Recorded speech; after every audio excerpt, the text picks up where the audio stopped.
La frigidité sexuelle, qu'est-ce que c'est? C'est le fait que, généralement, une femme n'est pas envie de son partenaire. Et malheureusement, dans beaucoup de cas, les hommes vont penser que c'est parce qu'elle devient infidèle. C'est les cas où ça peut être cela, mais pas toujours.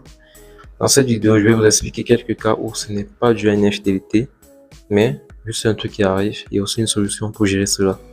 Ça peut être dû à un manque de désir dans le couple. Ça peut arriver des moments où elle ne vous désire plus vraiment, soit peut-être parce que vous avez fait quelque chose, bien peut-être un vous trouve assez attirant, bien parce que ces hormones aussi sont en train de faire des conneries, vous voyez, parce que vous savez, chez les femmes, les hormones ont un rôle très important.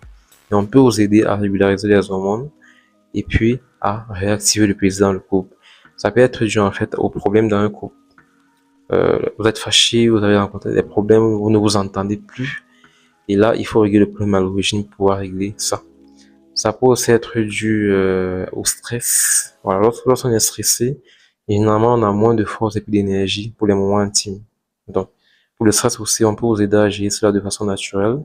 Parce que nos thérapies, en fait, sont des thérapies holistiques. C'est-à-dire, on va à l'origine. Pourquoi le stress est arrivé? L'idée chez nous n'est pas de vous donner un médicament directement, mais plutôt de chercher à comprendre pourquoi le stress, qu'est-ce qui a provoqué cela, de vous aider naturellement à régler ça à l'origine pour un bien-être durable. Donc, cela vous intéresse, non seulement pour régulariser votre état de santé en général, régler ce problème de frigidité sexuelle pour votre femme, bien même pour vous-même, parce que chez certains hommes aussi ça peut arriver. Joignez-nous en PV et puis on va vous aider. Abonnez-vous, likez, partagez avec vos amis pour les aider et on se dit à la prochaine fois. Ciao.